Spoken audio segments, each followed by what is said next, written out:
Diplomacy World, new look. VDL title, Conq took. And top zine, Colin, wrote the book. I'm David Hood of the Diplomacy Broadcast Network, and this is Deadline, DBN's monthly news program.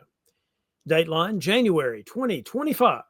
For our feature story, in our past two January episodes, we brought you a segment called Hot or Not, in which three hobby personalities dish both the praise and the dirt on various hobby-related persons, places, or things, telling us just what in diplomacy is currently hot and what is definitely not. In fact, it would not be 2025 in the world of diplomacy without the third installment of this hot franchise, and thus we shall not disappoint. We have new panelists, we have new topics, but we have the same old question. Is it hot or is it not? Stay tuned because you'll hear all the answers to that question later in this program. But first, a look at headlines from around the world of diplomacy. Jaxon Roberts of California has won the latest Virtual Diplomacy Championship, held on the VWDC Discord server the past two weekends of January. His England on the top board overcame a cast of six other very qualified characters, which included Jason Gray, Noam Brown, Katie Gray, Jamal Blacarley, Bradley Grace, and Jason Bennett. The event, run by Johnny Gilliam with help from Justin Lohr and others, was a smashing success, with 60 different players participating in at least one of the 7 available preliminary rounds. DBN provided extensive coverage of the event, including 2 broadcasts focused on the preliminary rounds and then a special game day live show about the top board, featuring host Siobhan Nolan, analyst Michalis Comaritis and Brandon Fogel, and sideline coverage provided by Jordan Connors, Zoe Cameron, and Johnny Gilliam. If you somehow missed that program live on YouTube, a link is provided below for your convenience. Speaking of virtual face-to-face, the Virtual Diplomacy League just completed its 2024 season with a dynamite top board played on January 13th, featuring the top 7 finishers from the regular season. After a set of seesaw seasons with the fortunes of many players ebbing and flowing, the last turn of fall 1910 saw a tie at 9 centers between the Italy of Jordan Connors and the Germany of Michalis Comaritis. Because of the Paris method tiebreaker, Jordan came out on top, with Comaritis in second and Matt Tatanchi's Russia coming in third at 7 centers, despite the loss of St. Petersburg to the Germans. This is Connors' first virtual title, adding to his impressive list of extended deadline successes. He also qualified as a finalist for the VDC that I just mentioned, but he couldn't play due to a scheduling conflict.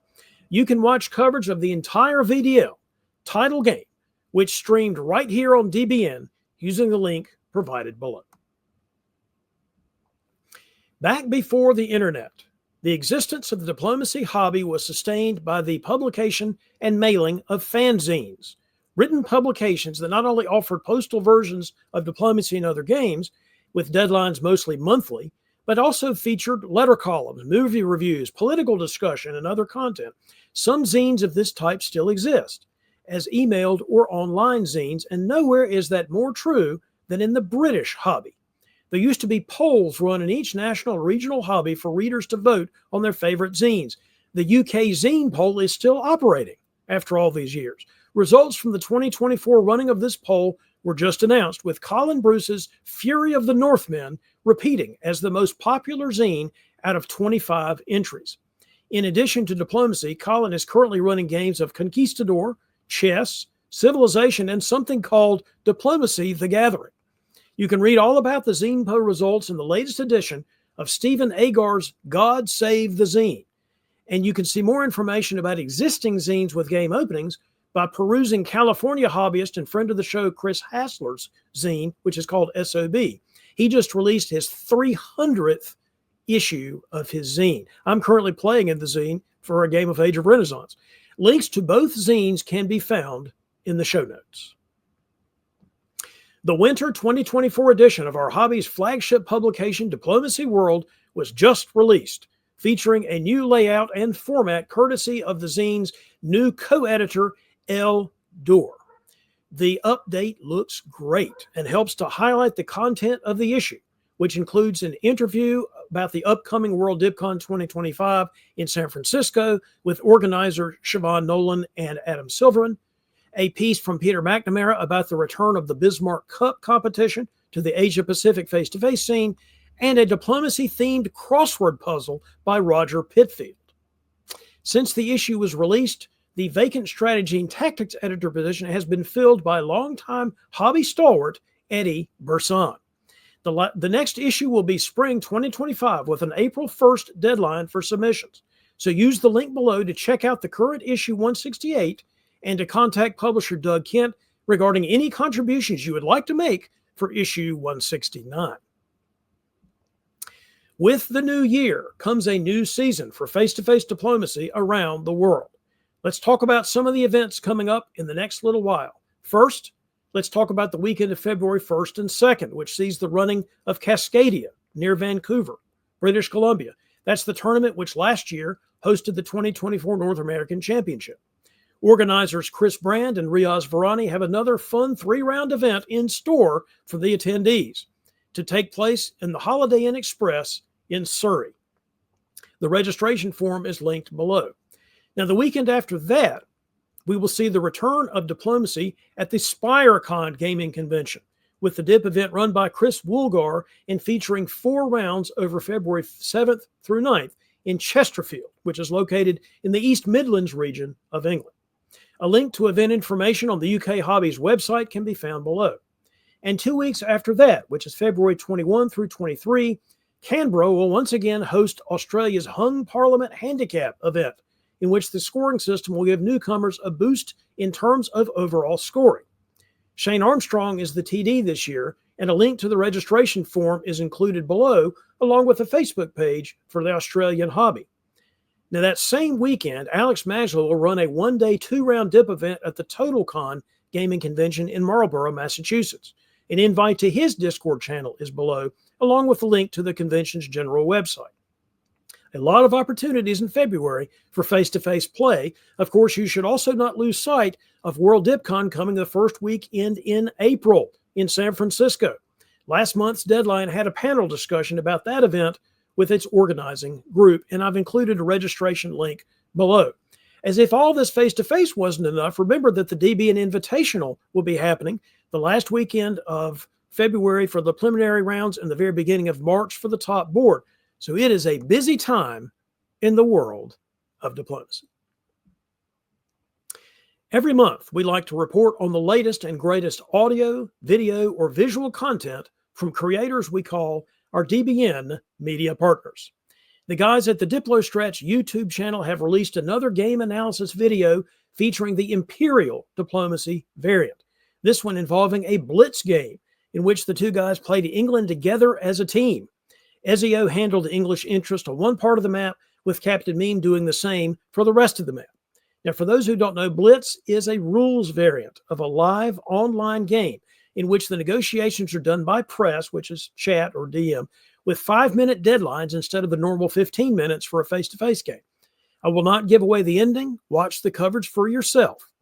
Another couple of guys, Ken and Gavin of the Diplomacy Games podcast out of Brisbane in Australia, also released a new episode of their Diplomacy Games podcast. This one with a Christmas theme featuring, you guessed it, holiday background music.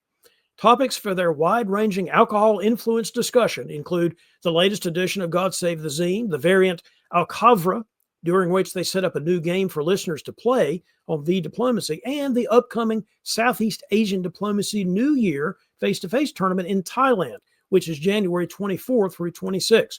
You can check out these media partners in the show notes. From the online extended deadline world, we have news about the French language league called the Coupe Negu. Its Season 2 qualification games for the league finals have just been completed, with the top board to be run shortly thereafter. We have online handles but not names for the 7 finalists. They are Willow 34, Tropicane, La Roche Jacqueline, J Legends, Super 51, Truk, and Zebulon Zirbu. The coup's main organizer, who is Wilfred Hachet of Montpellier, is already promoting Season 3 of his event to be run again on the Diplomania website once this top board is finished. The 2024 season involved a total of 23 different players. More information is linked below. Also, the English language Nexus extended deadline event has also started its new season, as we reported last month, under the capable leadership of North Carolina hobbyist Keith Worstel. It's not too late to join in on that fun as well. So use the Discord invite link below for more information. Now, from the diplomacy variant world, let's report on the conclusion of the 2024 version of the Tournament Through Time. The fourth and final round also doubled as the top board of the event. Tournament director Alex Ronka reports it began at the end of September 2024 with a Paris method draft and then ended in mid-December after the game's 7th year. They were playing the Saga of the Nine variant map. At the end of year 3, the early board leader was Jeffrey Jean, but he was knocked down in one fell swoop, brought from 5 centers to 0. After that, David Gould took the lead, and then he was a bit of a dark horse at the top table, having finished 11th, but playing because 2 of the finalists could not deal with their time conflicts. So at the end of the 6th year, he led with 10 centers, and then in the 7th and final year of the game, the remaining 6 players on the map shifted the balance of power, ending the game in an 8-center 3-way tie between David and Enoch David, Ryan, and Enoch. Ryan Rutledge, the tournament frontrunner prior to the final round, won the tournament because he picked last in the Paris method. He was able to claim the final tiebreaker, become the overall tournament champion. This is his second Tournament Through Time victory, as he was part of the team that won the original 2018 event. Jonathan Strange took second, and Burgerman placed third. When the Tournament Through Time is about to start to the next season, you'll hear all about it right here on Deadline. And now it's time for a segment of our show which we call Where to Play. In it, we discuss the various places and methods used for playing the game in the wide world of diplomacy. This month, we talked to Missouri hobbyist Cameron Higbee about an event he recently hosted in Kansas City called the KC Diplo Games. Before I get to that interview, let me first show you a promotional video that he produced and released to hype his event.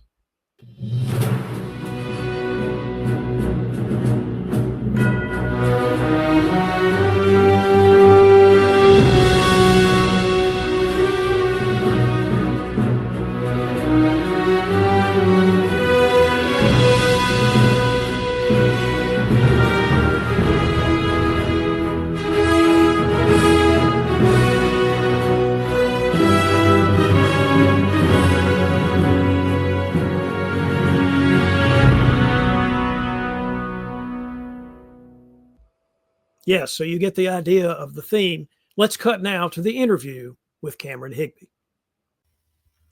Hello, Cameron Higbee, and welcome to Deadline.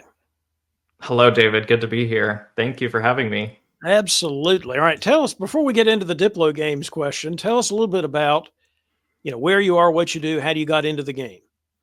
Sure. Yeah, I'm here in Missouri. I got into the game, I believe I found the board game at a Barnes & Noble back when I was in middle school or high school. Saw the box, read the back, and was like, this sounds incredible. Love this. Grew up playing Risk and stuff like that. Was like, this sounds great.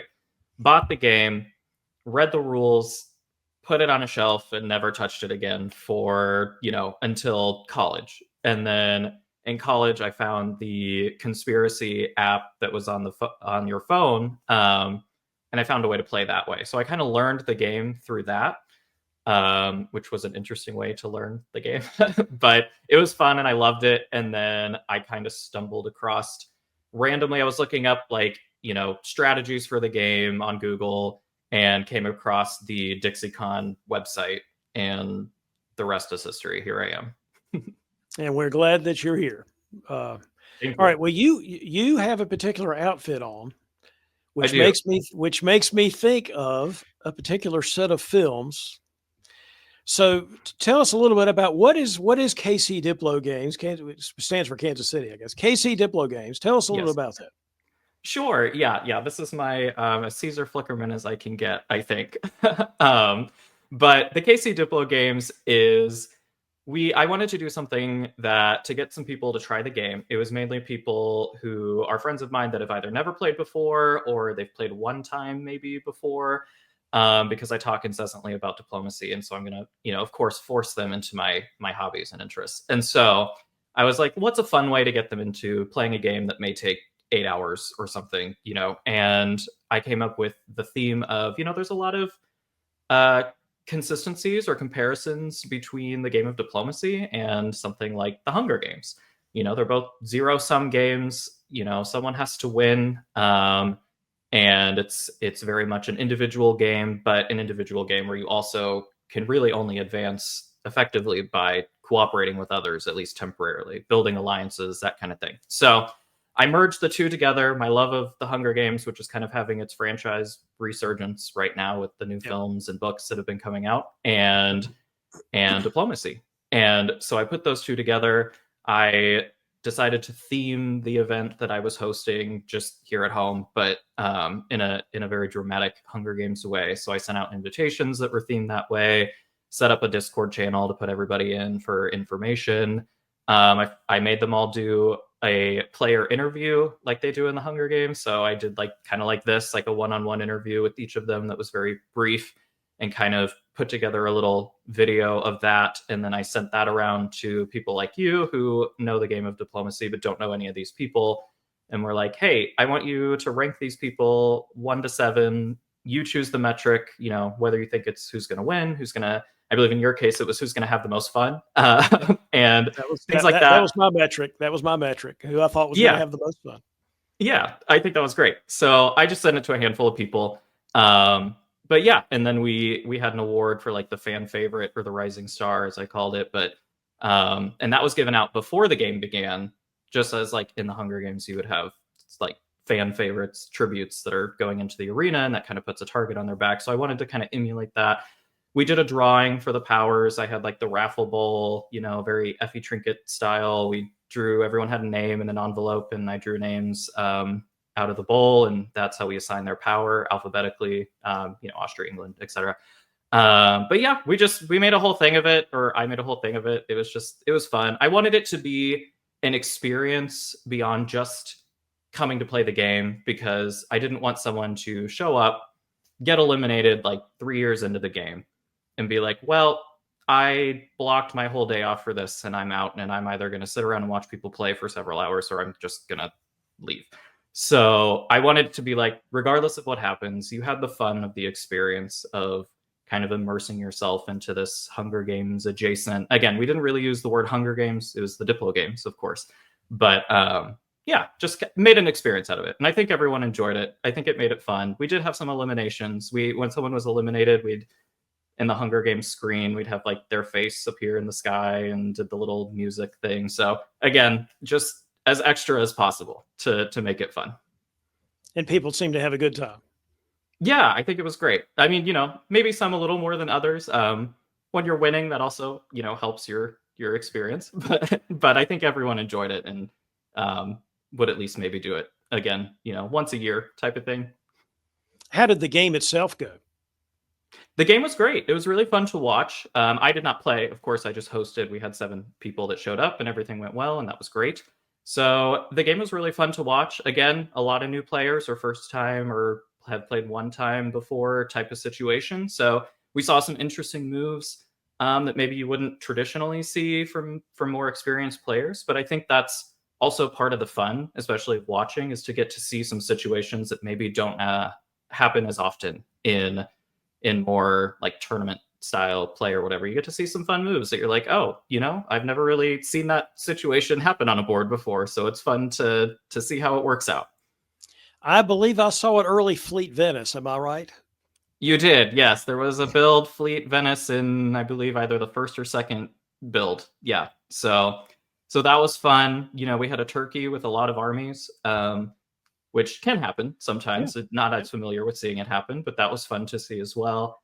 There were just interesting builds. A build in St. Petersburg, South Coast, at the end of 1901, but who was also not inherently anti-German. So that was a fun dynamic to get to resolve too. Of, well, now I have this fleet and I don't know where to put it except towards you. So Yeah, just it was a lot of fun. It was fun to listen in on the conversations as well, and watch people run around and try to figure things out. And you think there's like two teams, and then suddenly someone jumps to the other camp or is actually kind of working both sides.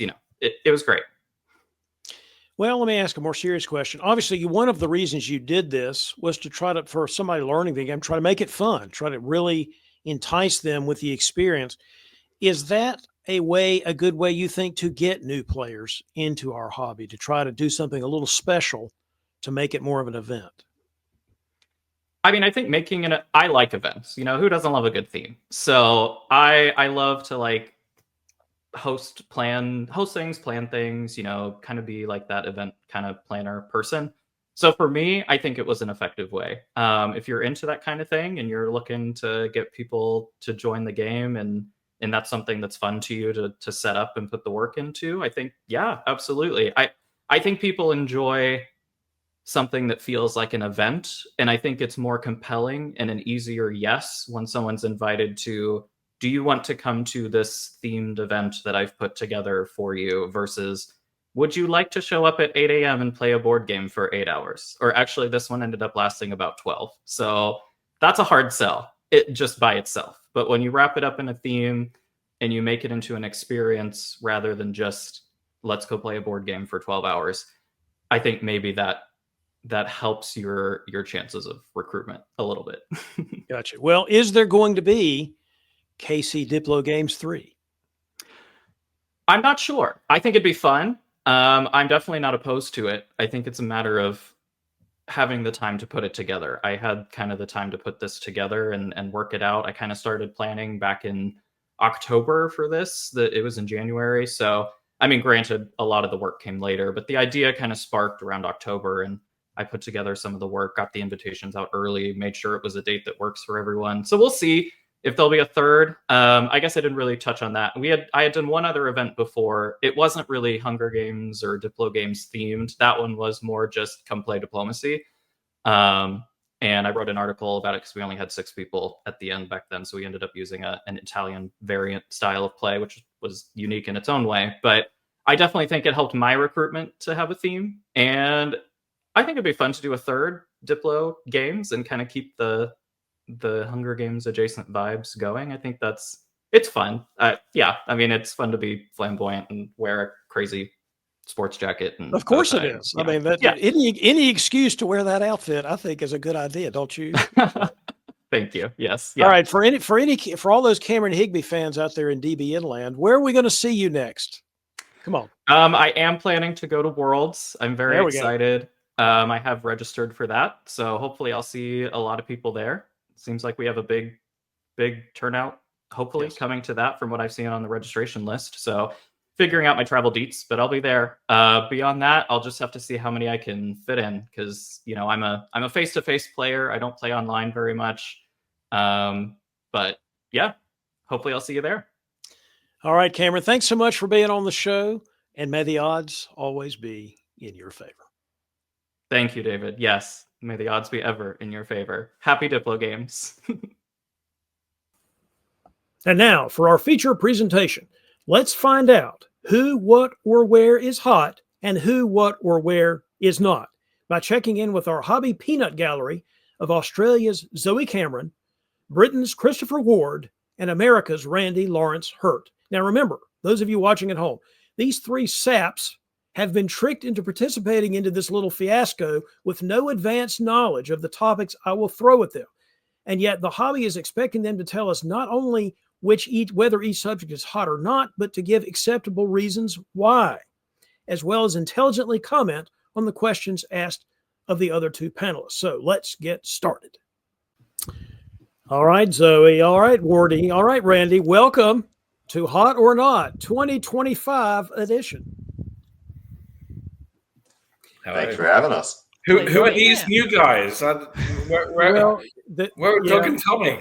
I tried to replace all 3 of the previous panelists, but I had to settle for keeping Wardy on the panel. But here we go. As you know, here's the way this is going to work. I'm going to ask each of you a question. I'm actually going to tell each of you a topic, and you're going to answer whether you think that is hot or not in the current hobby. And then you're going to say why. and then the other two of you can chime in and disagree or agree, whatever you want to do. Once we finish that particular topic, we'll move on to the next one. And there are no wrong answers except for all the answers given by Randy Lawrence Hurt. All right, here we go. Going with the first topic for Hot or Not, edition January 2025. The first topic, Wardy, this question is for you. I'm going to give you World DipCon winner Nicolas Sahuguet. Hot or not? He just won in June 2024 at the Milan World DipCon. Hot. One, he's a fantastic diplomacy player. Two, he's is it 3-time champion now? And 3, he's a member of the Bald Brotherhood. So how can I go against him? I knew that last point was going to be made. Zoe, did you meet Nicolas? Didn't you go to World DipCon? I did go to World DipCon, and I did meet Nicolas, and I was stabbed by Nicolas, and I was happy to be stabbed by Nicolas. It's like just a wonderful experience that I feel every new diplomacy player should have. I feel very lucky. In short, yes, completely agree with Wardy. Definitely hot. What about you, Randy? Look, Sahuguet is a great player. No one's going to say otherwise, but he's been winning tournaments for 20 years now. It's over. It's time to move on. We need some new winners. He is decidedly not hot. Well, I mean, I appreciate that, and I can't wait for you and he to play your next game together. I think that's going to go really, really well. Zoe, I'm going to go to you for the next topic, which is Jamal Blakarli, the now supplanted World Diplomacy Champion from 2023, no longer on the top. Is he hot, or is he definitely on his downward spiral towards not? Ooh. Few ways to answer this, but I'm going to say in terms of what he's doing for the hobby in Australia, Jamal Blakarli is still hot. He has really worked very hard to re-establish the Canberra hobby. It's had such an incredible revitalization, and that is spreading. There's more games happening in Sydney, more games happening in Brisbane, more games happening down in Melbourne, where I am. I believe we had a record number of tournaments last year in Australia, which is wild and wonderful. And I do feel it comes from Jamal's charisma and energy in terms of being a community organizer, and really having taken that championship title and put it to good use. So yeah, I'm going to say still hot, even if he is no longer the champion. All right, Randy, what do you think? Australia tends to produce some of the best players in the world. This guy's a former world champion, and you can't be a world champion if you're not currently. So he's going to come back. He's going to be world champion again. Decidedly hot. All right, Wardy, any opinions about Jamal Blakarli? I know you've played with him. Hey, look, I'm super glad Zoe talked up his credentials in organising and getting more people involved, because God knows he's had it far too good for too long on the diplomacy board, and he's faltering. I think he needs a break. He needs just a little breath. He's clearly, look at that photo, that's shaved, that's fake bald. So I don't need to, I'm not beholden to a brotherhood angle here. I think he's struggling. Jamal, look at me. It's okay. Stick to what you're good at, which is the organizing. He even got stabbed by me in the VDL this year. This is how bad it's going for him at the moment. And he was only in the VDL top board because because there was a gap opened up on the day. It was true. I overtook him to get into 7th. If that's happening, if Wardy's getting you, there are problems. Just have a little breather, have some fun, and then show you what you can do. But at the moment. Yeah, it's true that he lucked onto the VDL top board this year. So he's not trash yet, but he's maybe on the way to the trash heap, if that's what you're saying, Chris. All right, fair enough. Randy, let's go to you for the next topic, and it is also World DipCon related. The upcoming World DipCon in San Francisco in early April. How about this one? Not hot or very hot? I mean, what could be hotter than a World DipCon in one of the premier cities in all of America? I mean, I've been to San Francisco. I've played with the Whippers, or whatever they're calling themselves these days. Great players. They know how to put on a great event. This is going to be extremely hot. All right, Wardy, what do you say? I'm so jealous. This is FOMO. It's gotta be hot, but I'm not for probably going to miss it.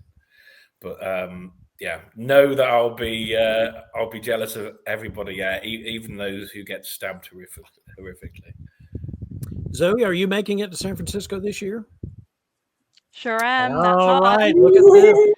That is And great yes, news. there's a truly horrifying contingent of Australians coming. So who knows, Wardy? Maybe we'll have a new Australian world champion. Whoa, yes, go on, Zoe. Go on. Let's take that maybe out of there and be more confident. There will be a new champion coming out of Australia. All right, Wardy, let's go back to you. Hot or not, the UK Hobbies Upswing is a new website this year, new events, there's new clubs. Hot? I think so. Hot, and I've got to say that's largely down to Conrad Woodring and Bradley Grace. They have been working very hard to organise stuff, to do websites, and we also have a new, what do you call it, manifesto, a plan for the UK hobby for the next few years. So that's very exciting, and I just need to pull my finger out to do my bit to be a part of it. So very hot, and thank you guys. Well, you're welcome for Conrad. We exported him to you years ago, and Gratefully received. Yeah, he's a good one. Although it does hurt my neck when I try to talk to him because he's very tall. He is he's freakishly tall. That's the right word for it. Yeah, I mean, I met the guy when he was a teenager, and he was freakishly tall then. Zoe? I'm so easily pleased, but yeah, definitely hot. Just loving the hobby resurging across the globe in a few places where it had been a little bit quieter. So I feel we relate across the seas in that sense. And Conrad and Bradley doing great work. It's true. All right, let me go to you, Zoe, because it's a similar question here. The Australian Hobbies Upswing this year, new events, new organization that just came out, new clubs everywhere. If anything, Australia is exploding faster than anywhere else, I think. Yeah. Again, I'm really overusing this sticky note. It is okay. It is a fire. I promise. Definitely hot. You can probably tell from my answers to some of the previous questions. Yeah, very pleased. As I said, Canberra, Brisbane, Melbourne. I believe there's stuff picking up in Sydney as well. But amazing influx of new players, new face-to-face players, people coming, having played online games and coming and playing face-to-face. The Snake Pit as well, can't leave that out. Amazing virtual face-to-face community, which is really focused on making Australia-friendly times, which we love you, but we hate you. Please stop scheduling things at 3 a.m. our time. I'm still recovering from the other weekend. Many of us are. Yeah, there's some amazing players. I mean, to shout out a few, Marcus Lone, Max Robanks, Jason Gray playing a top board at the moment. There's many more. This is just a handful. And I think the great thing about having a really vibrant community is you get to see all these new players coming up, and learning from the people who've been in the hobby a long time. And that's really nice to see, though really terrifying when you see Peter just having a chat with a new player off to the side and they're watching a board and you're like, oh no, the factory. Don't let Peter talk to the new players. Whoop, whoop, whoop, whoop. The Australian Android factory just pumping out new supply.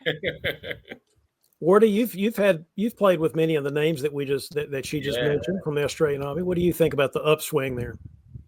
I mean, I think, did you use the word explosion earlier? I mean, it's gone from like one tournament a year to like 6 in 2024. Did I read?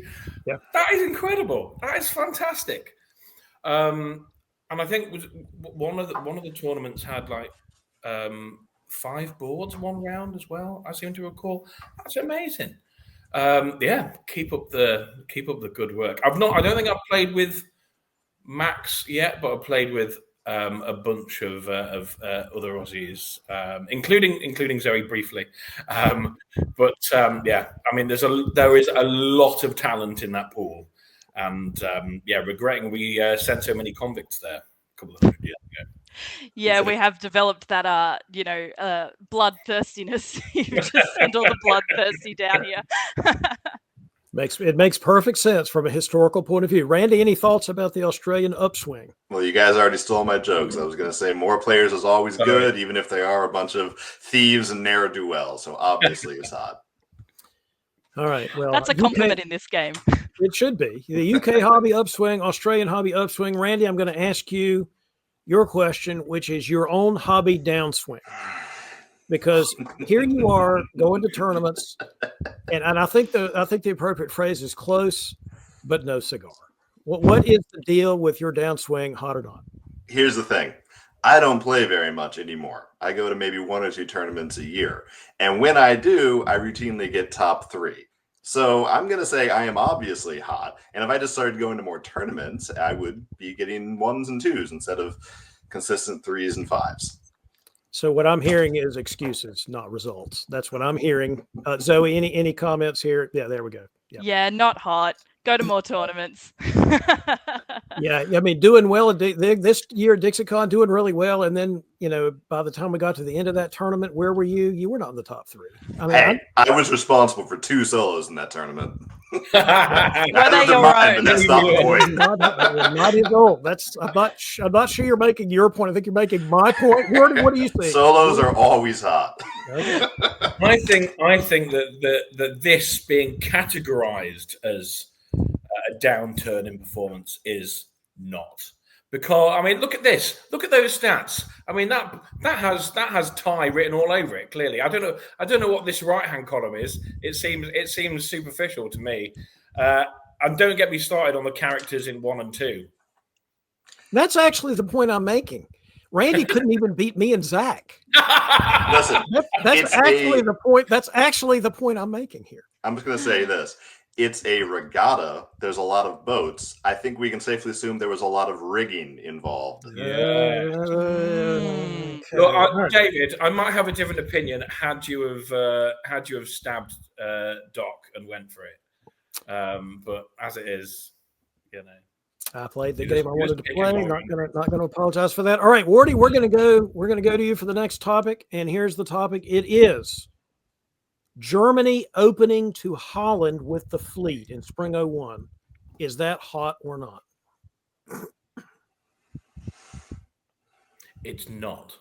Okay. It's not. I'm not a fan. I'm not a fan. I think it can freak out England and it can leave you vulnerable to Russia. If you want to do something wild, the new cool is opening to Helgoland Bite. So do with that what you will. I don't have to, do I? Instead, I'm going to go to Randy and say, opening to Holland, hot or not? Spring 1901, fleet keel to Holland. Decidedly not. The old ways are best. Denmark is where that fleet belongs. You want influence over Russia's thinking. England might be an ally long term, where Russia never can be, in my opinion. And you don't want to tick off England right off the bat. Plus, if you go to Denmark and control that, you're also controlling Greenland, and we all know how important that is in the modern meta of our world. Zoe, what's your thought? Hot or not? Moving the fleet to Holland? Not hot. Okay. Yeah, I'm also on the not hot train, and yes. I see, Wardy, you're spreading the good word of opening to hell, otherwise known as the go to hell opening, which allegedly doesn't annoy anyone at all ever. It just confuses people, which is to your advantage. But yeah, I would also agree. You want to go up to Denmark. What are you doing? What are you doing sending it to Holland? Nah. Denmark all the way, unless you're bonkers and want to go to Helgoland. The only worse place for that fleet than Holland is Helgoland. That's actually true. I don't think there's any argument for Helgoland. And here's my point on Holland. Yeah, but Belgium is what 1901 is about, people. It's about Belgium. You're putting another guy on Belgium. Yeah. It's about Belgium being empty. Yes, exactly. It's Oh. about everyone saying, "Oh, I really don't want Belgium. I think you should go there." All right. Well, people are entitled to their own incorrect opinions. Speaking of which, Zoe, Cameron, what do you think about France opening to the channel with Brest in spring 1901? Here's La Manche, because the French are going in there. What do you think? Hot or not? La Manche. Yeah, I only heard that recently about that being the name for the channel. This might be controversial. I think it's hot if you're France. Okay. It's very much not hot if you're England. It is the worst. I don't know. Go hard, go fast. Get rid of England, quick, smart. Get them on the back foot. I'll call it hot. Okay. Wardy? Firstly, what is this map and what is going on with the labelling? That's clearly a map of the English Channel. Secondly, I don't know. I don't like it particularly, only in rare, specific circumstances. I think that can hand far too much power to the Germans, and nobody wants that. That's a not from me. All right. We got a hot, we got a not. Randy, can you break the tie? Frankly, you have to break the tie, so go. Listen, you can be the France that gets Iberia and sits on your 5 and wait for the board to open up, and then you jump up to 11 and 14 in solo, and we've all seen it before. Or you can have some fun with the game and go to the channel. It's hot. All right, 2-1, hot to the channel. All right, well, Randy, let's stick with you and ask the question that Wardy wanted me to ask, which is, all right, what about the English opening to the channel in spring 1901 from London? Is that hot or not? Kind of a similar situation. Yeah, you can go to the North Sea and get your bills and wait in the north, but wouldn't you rather be in the channel? Wouldn't you rather be next to like all those pretty little dots in France? Wouldn't you rather have the option to convoy to Picardy? It's extremely hot. Conflict, this game is about conflict and conflict resolution with armies and fleets. Okay. Zoe, you agree or disagree? Hot or not? English goes to the channel. Hot. All right. I will agree as well. Yeah, I don't know.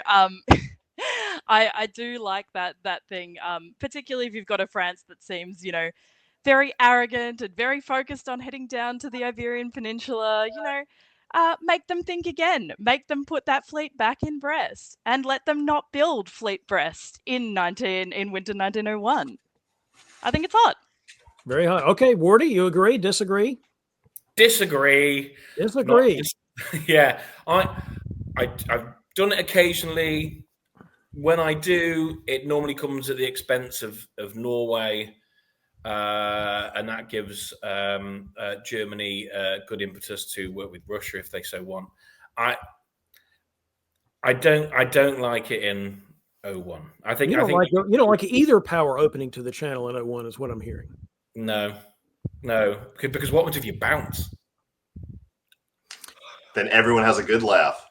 Exactly. Well, what I'm hearing you say, Wardy, is that you don't really like going anywhere, which brings me to the next question, which is Christopher Ward opening to some World DipCon at some point in the future. Are you ever going? Are you ever opening to World DipCon with any of your spring? I may have uttered to Spiros a couple of months ago. Oh, got news here. So you may be a 2026 attendee in Athens. Is that what I'm hearing? Yeah, I think I can wangle. So that is in my sights. I've never been to Greece. It'll be fun, and it'll be even more fun because I don't think Michalis is allowed in the country. So I might have a better chance of winning. That's actually true. As obsessed as he is about Greece, I'd like to prove that in a previous DBN broadcast. He literally can't go there for legal reasons. Randy, what do you think? Wardy going to World DipCon at some point, even though he has refused to go up to now? You can't be the best if you don't play against the best. You're hiding. You're afraid. You don't want to lose on the world stage. Not out, man. Get out there. Come on. Get out there. Zoe, you agree, disagree? What's your opinion? Yeah, so not going, not hot. But okay. Athens 2026, hot. Definitely. All right. It's going to be a great time. We're going to hold you to this. We believe you as much as we used to believe your fellow panelist, Tommy. Oh, God, not that much. Yeah, we believe you about that far, but we want to see you do it. and we absolutely want to see that happen. All right, Zoe, let's go to the next question for you, which is, now this is the Hung Parliament Handicap Tournament in Australia. What I want to ask you is the handicap part of this tournament. I want you to answer truthfully, the handicap part of this tournament. Do you think that's hot or do you think that's not hot? And the handicap is, basically it's exactly what it sounds like. You can get a higher score if you are not perceived by the tournament director as being, as experienced or as top a player as others. You get a higher score for the same result, hot or not. Oh, getting me to answer this quickly Gotta off answer- the back. no, you you know gotta I want to answer the answer lukewarm. It's shades of grey. Shades of Blah, grey. blah, blah. I'll go against my natural instinct, and I'm going to say it's not hot, and I'm going to say that's partially because of my handicap last time, being a pretty much brand new player and getting quite a handicap. Very, very uncool. Jamal sets the handicap. Jamal decides if Jamal knows you, he will make a sharp and detailed assessment, and if Jamal doesn't know you, he will make a guess. I was about to say an educated guess, but I think it depends. Although this year, apparently, Jamal is still setting the handicap, but there's a different TD, which will be cool. And I do have to say, going off script a little bit here, but one thing that is definitely hot about the Hung Parliament handicap is the newly introduced karaoke modifier, which will impact your handicap, reducing your handicap the more you participate in karaoke over the course of the weekend. So is it based on quantity rather than quality? You'd have to ask the TDs for that. It's but karaoke. I What do you believe think? I believe it is quantity. There is no quality benchmark. It's just quantity. Then I might go. So literally karaoke can affect one's diplomacy tournament score. Randy, you're the only person that will get this reference, but this sounds like something Larry Peary would have come up with. It really does. I think it's a great idea. As you pointed out, my results as of late could use a little bit of a handicap help. So maybe I should go to Australia, try my hand there. Well, always happy to have visitors. Yeah, I wish, Randy. My opinion is you should try anything you can think of to help your current stuff. All right, let's go to the next topic, which is Diplomacy World. Randy, I'm asking you because you are the interview editor for Diplomacy World, and in the latest issue, we've got a new co-editor with a new format. What did you think about the layout / format of the new version of Diplomacy World? It's extremely hot. Diplomacy World has been the flagship zine for the hobby for, I don't know, probably longer than I've been alive. 1974. Yeah, significantly longer than I've been alive. I think it's maintained an incredibly consistent level of high quality, but everything has to adapt with the times. You need a fresh new face on something old and great. I think it's fantastic. I can't wait to see how it develops too. All right, Zoe, any opinion about the new format for Diplomacy World that was debuted in the last issue? Yeah, I think it's hot. And I would build on what Randy was saying. I feel like 2024 has kind of been a little bit the year of, like fresh meat, new blood into the hobby. And it's nice to see some of these like really incredible long-running institutions also building on that and bringing people in and opening up and growing and changing. Change is the only constant. Gotcha. Christopher Ward? I heard it had a new addition to its editorial team. I have not yet read the issue, much to my shame. Yeah, I know, but I will. I will now. You've plugged it to me, and I'm excited to see what it is because, yeah, something that's had such great long standing in the hobby. To have it freshen up now and again, very hot. Is this promise any more believable than your last one?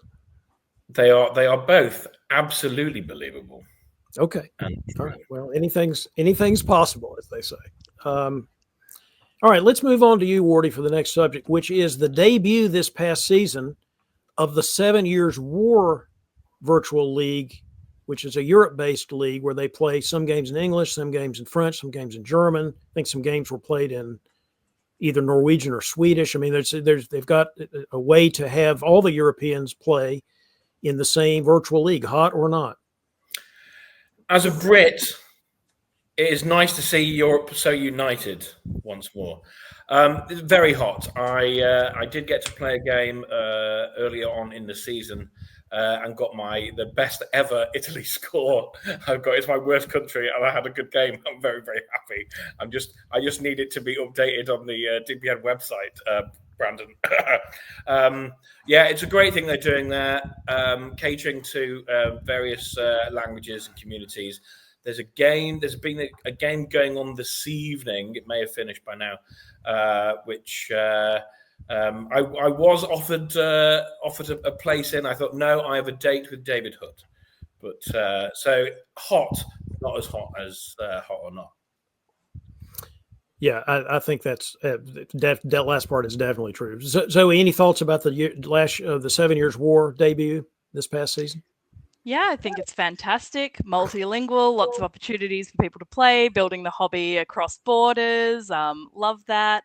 The only thing that is not hot is the time zones and the timing. I'm devastated that I have not been able to be a part of it yet. Maybe one day. I really hope so. Yeah, I'm not sure that they do have the ability, based upon the time zone difference between European and Australian time zones. It's actually kind of hard to make those things intersect correctly. So let's just move on to the next subject because it is for you, Zoe, and is the debut this season of the Snake Pit, which is the virtual tournament. I'm sorry, the virtual league that's coming out of Australia. So hot or not for y'all? Definitely hot, and I've already shouted it out once, and I'm sad to say I actually haven't played a game yet, but there is one this afternoon Australian time, so who knows? Maybe I'll get on it. It's the place to be for sure.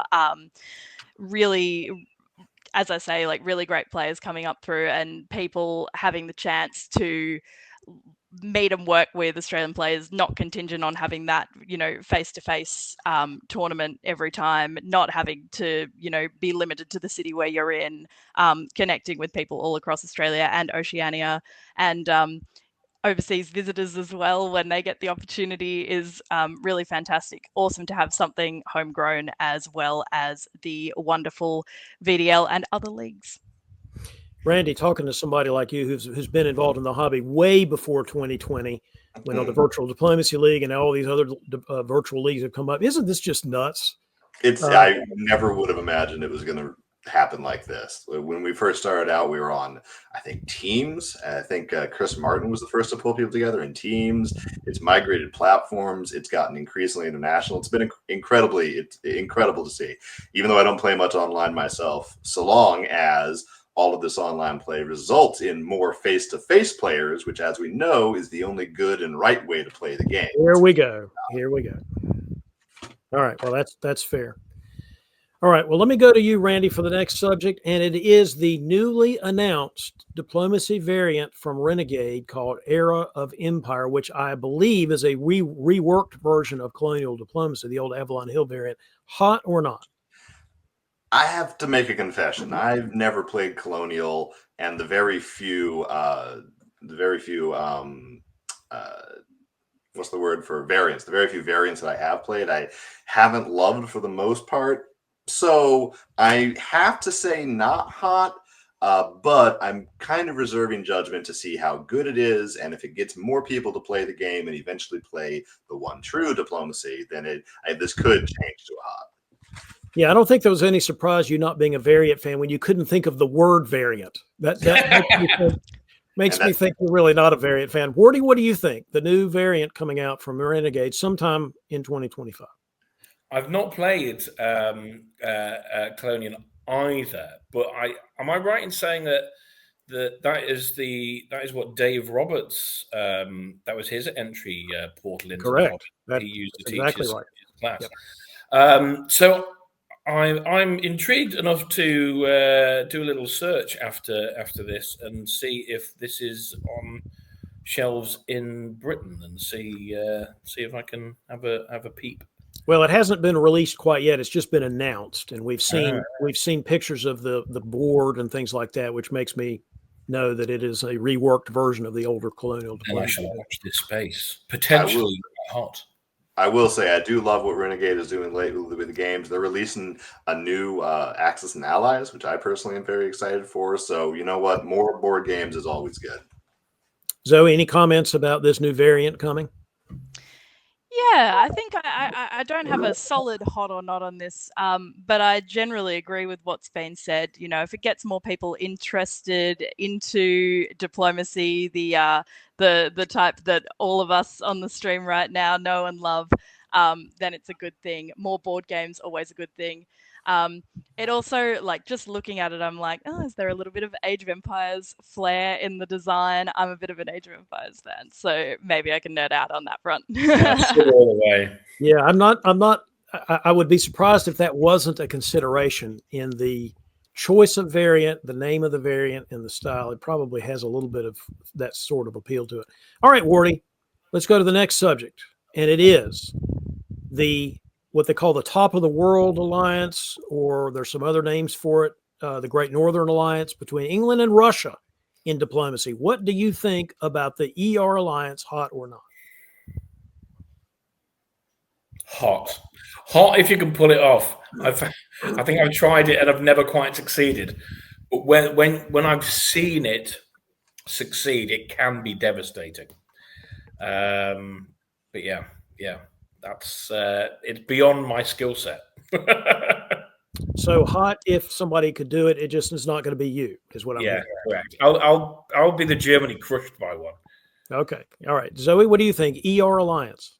Yeah, I'm going to say hot. I think there's been a bit of a trend towards it in a few games that I've seen recently. I remember when I was first learning about alliances and doing some reading, because I'm a nerd, it was vividly described as, England and Russia joining up can be kind of the jaws clamping down on the whole of the board and there's no resistance. And that was a very appealing description. I think it can be done brilliantly. That said, after a while, someone tends to become the junior partner in the alliance, aka get eliminated. And from what I've seen, that's often Russia. So maybe it's hot for England, less hot for Russia. All right, getting a hot and a not from Zoe. Randy, what do you think? ER Alliance, Top of the World Alliance. It's not even an alliance until 1904 or 5. They can't help each other in 1901. They can barely help each other in 02. France and Germany can stop it by hardly trying. When Turkey can ruin your alliance from the other side of the board, you don't have a good alliance. It's not hot. You're not for the ER. All right, well, let's stick with Russia, Zoe, and look at a different Russia pairing, which is the Juggernaut, the RT. What do you think about that, hot or not? Ooh. This is a hard call to make. I'm going to say not hot, just because it's like a new celebrity romance. Everyone's looking at you. Everyone's wondering, are you on? Are you off? It's just everyone's intruding into your alliance. Everyone assumes something's happening, even if it's not. Everyone's on the lookout for the Juggernaut. And that feels very intrusive if you are a member of the Juggernaut, and it feels very terrifying if you're not. So I'm going to go out there and say it is not hot. Just because everyone's so alert to it all the time. And, I feel like the best alliances have a little bit of an air of mystery, a little bit of something you don't see coming, and everyone sees an RT coming all the time, even when it's not. Got you. All right, Randy, what do you think? The Juggernaut was the first ever alliance I ever read about when I started getting into diplomacy 20 plus years ago. It's like a comfortable old pair of slippers. Who doesn't like an old pair of slippers? All right, we got a not. We got a hot. Oh yeah, old stinky slippers. I think maybe comfortable. All right, Wardy, what do you think? Break the tie. We got a not. We got a hot. It's a hot. I think it's had a bit of a resurgence lately. And AI, since the start of the virtual era, has been super, super strong. And just in the past year, they've started to have a little bit of a squabble again. Italy's had a bit of a itchy trigger finger, and that's opened. It seemed to open the door for more RTs, and it's nice. It's nice to see some of the old classics coming back. All right, so the old classic. So let's go to Randy and talk about an alliance that may not be an old classic, the AR Alliance. sometimes called the Army Machine. There's other names for that alliance. Hot or not? I'm going to go with hot. Austria-Turkey has been all the rage for many years now, at least in many of the tournaments I've gone to, and it stifles both of their growths. Neither of them can truly reach their full potential. Austria can reach his full potential in that alliance. Maybe Russia can't. So maybe it's a hot if you're Austria, a not if you're Russia, but I like it. All right, you're a pro. Zoe, what do you think? Not hot or hot? AR alliance. I'm gonna say not, and that's just straight up because I'm putting myself in Russia's shoes here. Come on, there are some juicy centers, and they're so close. It's so tempting. You know, they're right there. Why would you put all of those aside and look at other centers? All right, Morty. Hot. Oh, okay. Got a strong hottest. It's my favorite alliance on the board. Wow, that's a strong statement. That's a strong statement. Oh, well, I mean, it is fact. Yes, you need to get a plan together for what you're going to do. Boat related in the Med, you have the option of potentially picking up a Turkish Janissary potentially, or an Italian one for that matter, or you can try. I mean, it is a challenge to get Russian Austrian fleets out into the Med. If you can come up with a plan for that, then there's just no stopping it. I think it's so enjoyable to play. I've done it as Russia and Austria to great entertainment and good success as well. I want to. You don't see it that often, and I love it, and I want to see more. All right. Well, speaking of things that you don't want to see anymore, I'm going to go with you, Wardy, to the next subject and just ask about this Michalis Comarides fellow. I mean, have we had enough of him? The Hellenic Riot himself. He's won the European Championship this year. Just was on the top board of the VDL last weekend. Yeah. How much more of this do we have to take? A lot more. I'm afraid, David. He broke my heart when he subjected me to the first VDL solo. And we've had a love-hate relationship ever since. He is incredible. He reads the board so meticulously. His brain doesn't switch off at any point. If he can charm a few more people, then he would be unstoppable. He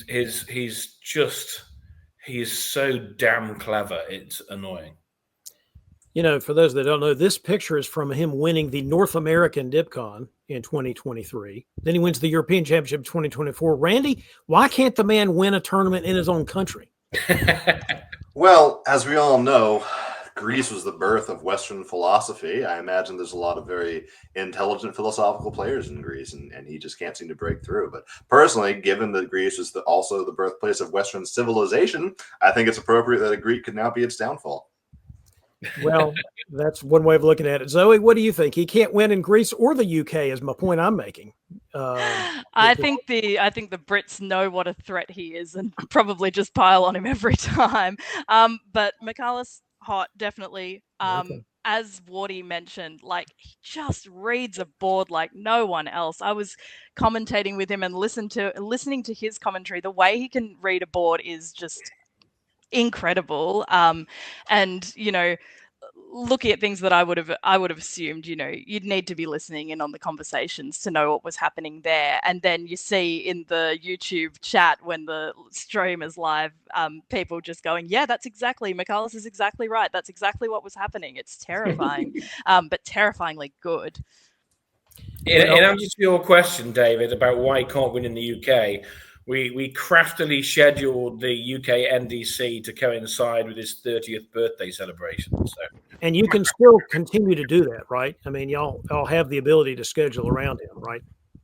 At least I'm thinking that might be the right answer. All right, sir, we're going to go with you now to ask about one of your hobby, one of your Australian hobby personalities, Peter McNamara, the computer. Who does he think he is?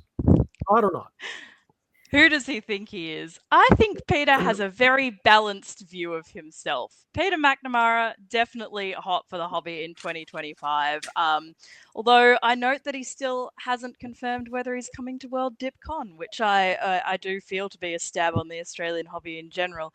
But no, real talk, Peter is just like, you understand why he does so well when you're playing with him, because even though he's, terrifyingly sharp, tactical genius, all of that, he never makes you feel like you're the junior partner when you're talking.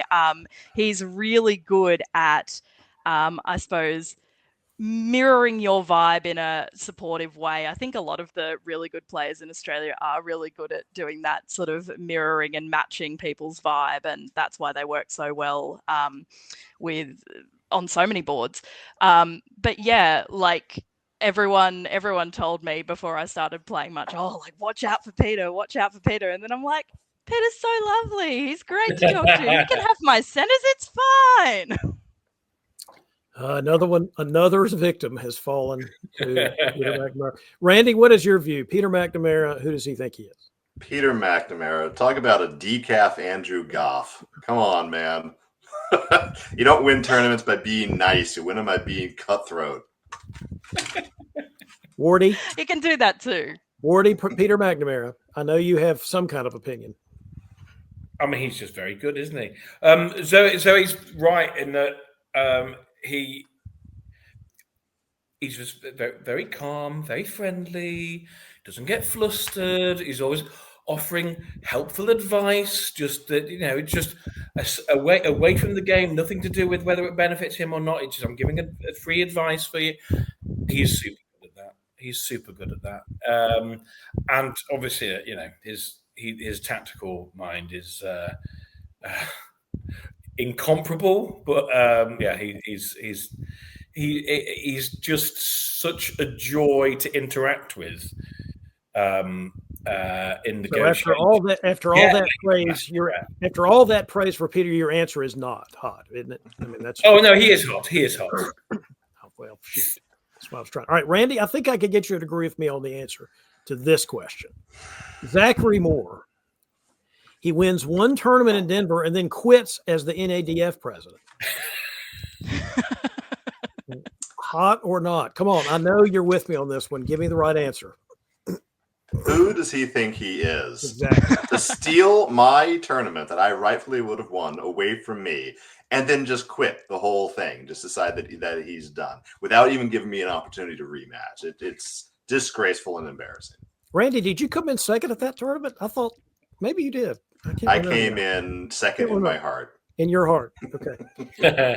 Wardy, what do you think? Zachary Moore. Yes, he's upside down because he's a villain on Batman, so he's upside down. Oh, I thought he was visiting Australia. I'm so sorry. That's not hot. No, not hot. I mean, yeah, he quits as NADF president. He quits as VDL commissioner. What else is he doing that's so important? Come on, Zach, pull yourself together, sunshine. It's you could not be more right. Zoe, what do you think? Oh, I love that correlation of winning a tournament in Denver, quitting as NADF president. Yeah, look, I'll go. I'll say not hot.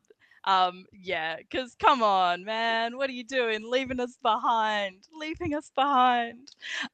Also, this picture is hot. Lover, bonkers, upside down, slightly grainy shot. I thought that was frankly, that's the best picture Zachary Moore has ever taken. You did misspeak there at the start, David. By the way, I think you meant he won one tournament.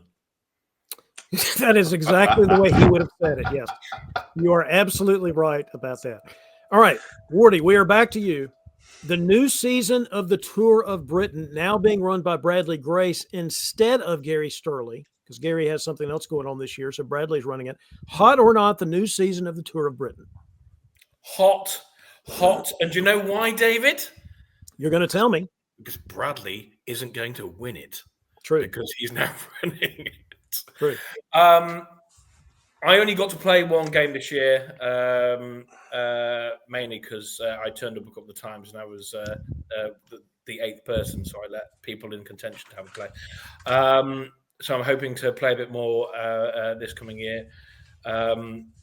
Sad that we'll be seeing and hearing less from Gary, although I believe he has a big year coming up. It'll be great fun to see what Bradley does with it. I don't think he's going to make sweeping changes, but it's been a very sort of friendly vibe in the tournament since its inception. Generally, a slightly smaller player base than VDL, but it's always great fun. So I'll be. All right, what do you think, Zoe? The virtual league called the Tour of Britain. What do you think, Zoe? Very hot. And yeah, echoing Wardy, I feel like Gary's strategic decision to make Bradley the new director, that is super hot. That is wonderful. And King Bradley is now to learn that, heavy is the head that wears the crown. He now has to exercise his monarchical responsibilities and herd all the cats. I am quite keen to play if I can. It seems like it's been a great tournament this year and last year, and I think it's going to be a great tournament this year. I just like the idea of Bradley Grace being put to work, because I think that might do him some good. Build some character for him. Randy, any comments, any thoughts about the Tour of Britain new season 2025? The French can keep their silly little bike race where you ride all over the French countryside and look at the sun and the birds and whatever. The English have got it right. You stay in a dark room for 12 to 48 hours at a time playing a board game on a computer. That's the hotness. Here. All right, Zoe, you got the next topic, which is the newest diplomacy club in Athens, which is called the Gift Bearers. And my question for you is this cool logo just showing off? Because this is way better than any other club's logo. Is this just showing off? This is a beautiful logo. I mean, you'd assume with me as an Australian that the tall poppy syndrome would lead me to roast this logo like crazy. But no, I'm going to say that's hot, particularly in advance of the 2026 championship in Athens. I think it's fantastic to have a local league starting up. Although I will say the Gift Bearers. Spiros and co, what are you doing? Are we meant to be afraid of you? In Australia, I feel like the trend is to minimize your threat level, and clearly beware of Greeks bearing gifts. They're maximizing their threat level. We're meant to beware. I don't know. Strategically, needs a bit of work. Randy, what do you think? This logo just showing off or something else? It's definitely showing off, but let's be honest. Just like with the revamped GW, this hobby needs a little more pizzazz. I think we should be hiring whoever did their graphic artwork to work on all the hobbies across the entire planet. Who knows if the Greeks can produce good diplomacy players? We know they can produce good graphic artists. What do you think? Speaking of more pizzazz, Wardy, what do you think? I'm thinking, did Italy convoy the French army into Greece? It's good to see. No, brilliant. Spiros is doing great work over there. Obviously, trying to build lots of excitement before they get lots of visitors descend upon them next year. I'm looking forward to it, but hopefully don't come across any wooden horses. Yeah, I'm also looking forward to it. Here we go. Randy, you've got the next question, which is a meta question, diplomacy meta question. This whole loan of Trieste to Italy thing was hot for a long time. What do you think? Hot or not? The Italians in Trieste in fall 1901. For starters, it's never a loan. Let's be honest here. So if you're Italy, it's about the hottest thing you can get. If an Austrian comes up to you and says, I'd like you to have one of my home centers, your answer is always yes. But as a very prolific Austrian player, I've got a lot of Austrian best countries. For some reason, it's the only country I do regularly well with. It's about the dumbest thing I can imagine doing. All right.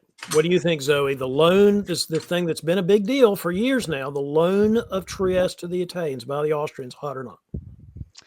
I think it's hot, and I disagree. I think it can be a loan. It can be, a shuttling through to Serbia.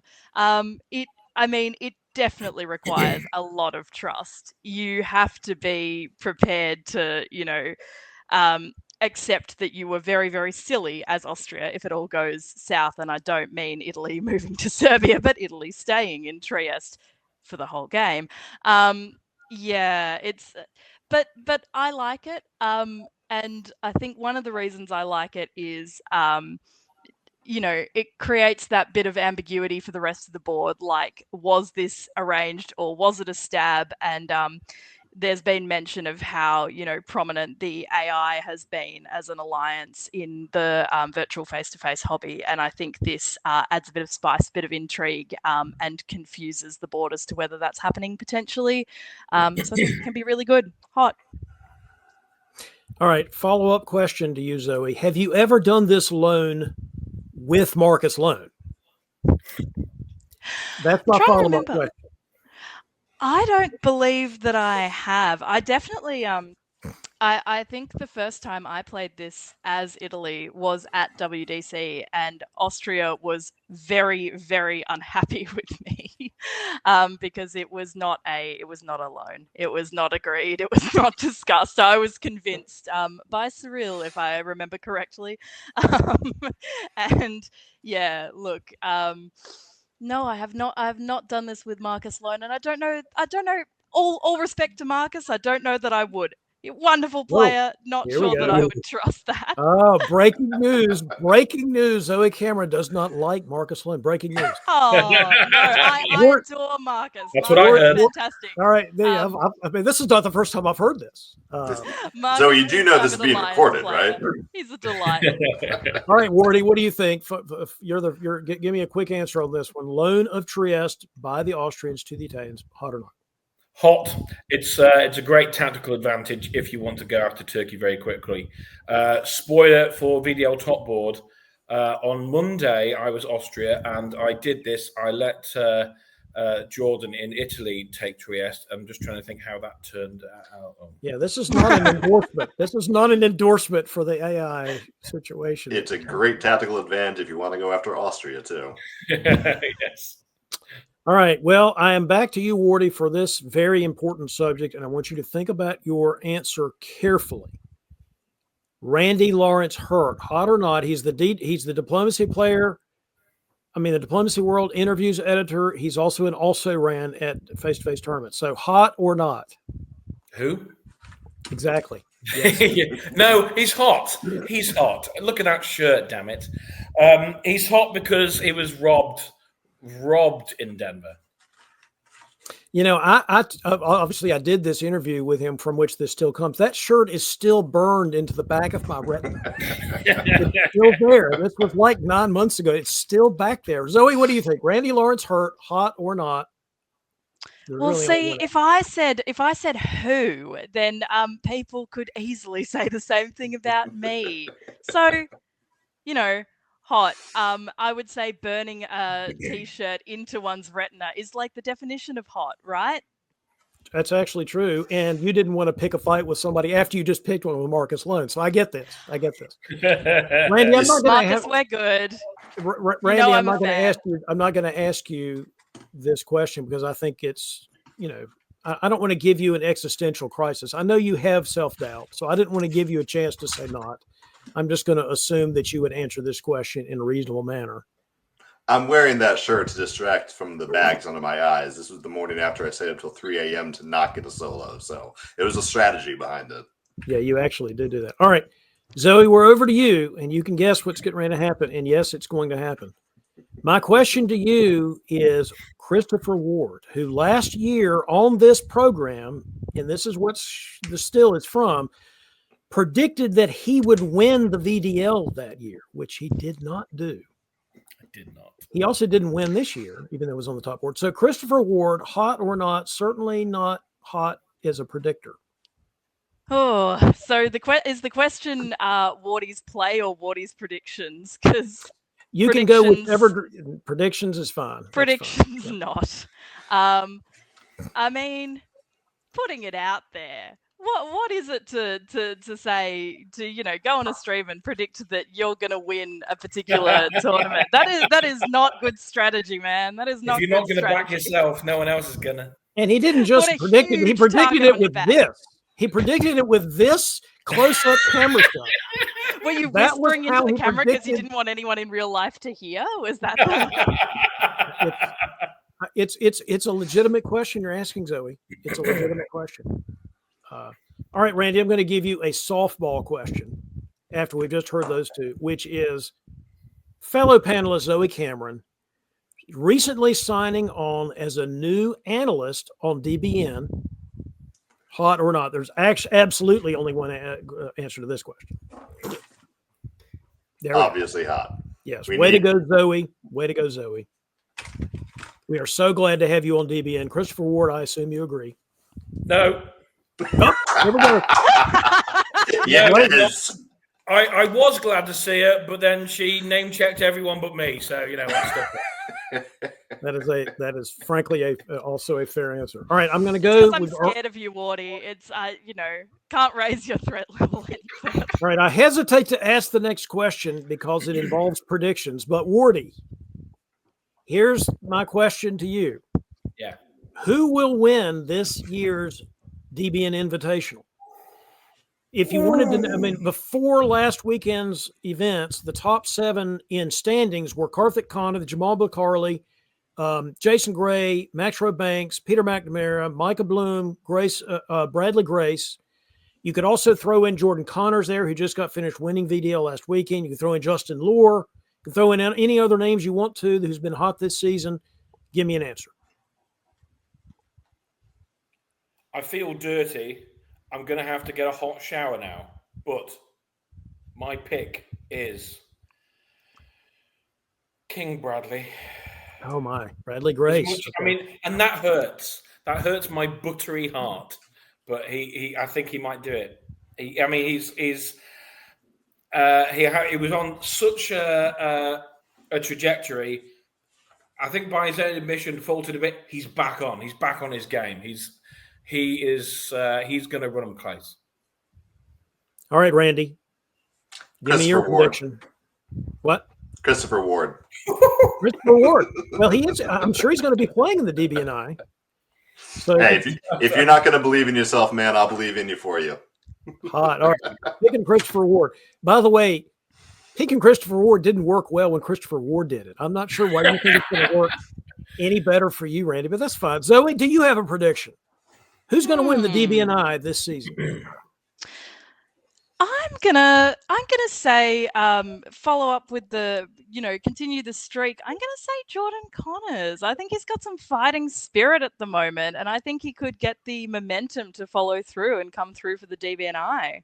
I loved watching that stream of the top board, and particularly the interviews at the end where he was sharing his strategies of building teams and very firmly going out there and stabbing me and stabbing Wardy. Yes, but just in terms of, I think the fire of hearing the words extended deadline will push him to win the DBNI Invitational. Zoe, I was really in favor of being on this panel until you said something good about Jordan Connors, and now I'm just not so sure that this was the right thing. But I'm still sticking with you for the next question. And again, I want you to think carefully. This is your last question of the night. Which of your other 2 panelists is the audience going to think, based on their answers, is just not hot because they didn't answer the questions correctly tonight? Come on. Give me a prediction. The audience is going to think that either Randy or Wardy is just not. Which of them? I'm going to expose my strategy and say I've already been mean to Wardy once. I'm going to say Randy. Randy, for no reason other than I'm a balance of power player, clearly. Well, that's fine. Wardy, what about you? Which of your 2 panelists is the audience going to think, that person? No. Can I have the old ones back? These two just copied my my little emoji props. Well, somebody had to bring Really props. Inspired. On this one, it very much is like comparing apples and oranges. So you know what? They're both as bad as each other, David. Frankly, It's an All right, so homage. you're going with both of them not. All right, Randy, what do you think? You may be a balance of power player, Zoe, but I'm a retribution player. There's no way they're going to think that you're hot. Me and Chris, we've got this under wraps. And Fair rightly so. All right. Well, Randy, we'll go to you for the last one then. Which person on this broadcast is the audience going to think is, yes, that person definitely hot? Which person? I mean, who went to all the trouble to dig into his arts and crafts supplies that he hasn't touched since he was 12 years old and build these amazing props? I mean, obviously, it's not going to be me. It's going to be Chris. It's going to be Chris. All right, Wardy, what do you think? Christopher Ward, what's your opinion? Who? I mean, there is only one right answer, isn't there, David? If I want to come back, and that is Mr. David Hood. Correct answer. Zoe, would you like to give the correct answer? Would you Stealing like my answer. It is 100% David Hood. That It is is also David correct. Hood. So we And have I'm third yet again. Yeah. And so here you go. You're behind me again, Randy, which, by the way, is where you belong. All right, folks. Always the bridesmaid. That is hot or not for 2025. Thanks for being on the show, and keep things hot out there in diplomacy land. Thanks, y'all. Bye. Thanks to all of you watching at home. We hope you have enjoyed this broadcast of Deadline. If you have news, ideas for features, or feedback of any kind, please feel free to send an email to info@diplobn.com, or you can drop me a line directly using davidhood@dixiecon.com. To review all of our broadcast offerings, visit our website, www.diplobn.com. This is David Hood signing off. I wish you brightness and bliss and, of course, Belgium.